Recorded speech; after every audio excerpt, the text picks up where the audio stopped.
Guys, I hope you had a great weekend. I was going to write out this news week, but I thought, you know what? I'm just going to do a video. It just seems like it's so much easier. The reason is I have opened up your first case study. You have your first patient.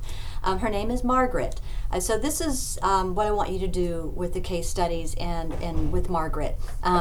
Go through Margaret. This case study focuses on assessment, which is very, very important. This is the foundation for diagnosing. You have to make an assessment. And of course, causation.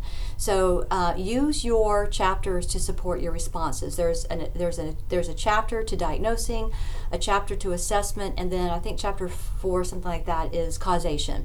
I have 2 clinical questions on this case study. And so just answer those clinical questions. You can use the same document. I've had students that just scroll down and then respond to it. That's okay. You can do that. But again, use your readings. Think critically about how you would respond. If somebody walked up to you and said, why do we do assessments? What responses would you give them? Why do we do an assessment on a patient? So use that. Somebody may say, well, what causes this disorder was depression, anxiety. You have to know what we know so far about causation. So go in and look at biological, psychological, and sociocultural. And just give you some advice. When you're looking at the case studies, even if you download them, highlight areas.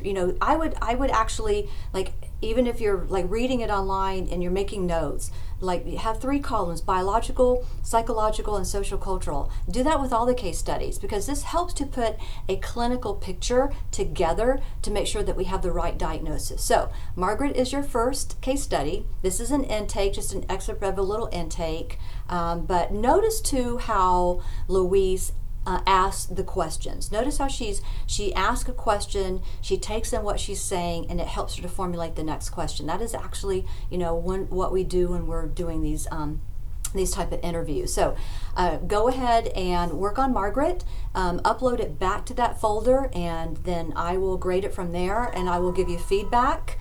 Within that folder, you'll get feedback, and of course your grades will be automatically uploaded. So good luck on your first patient. Next week we'll have another patient. So this kind of helps you to put into practice all the theories that we have about abnormal psychology. And I'm going to go through your discussion questions. I've been going through and reading, and I'll have some feedback on that discussion question on abnormality. All right, so get started. Have a great week. Stay cool. It's so hot out. I cannot wait for fall. I will get that graded once you have Margaret in. Bye.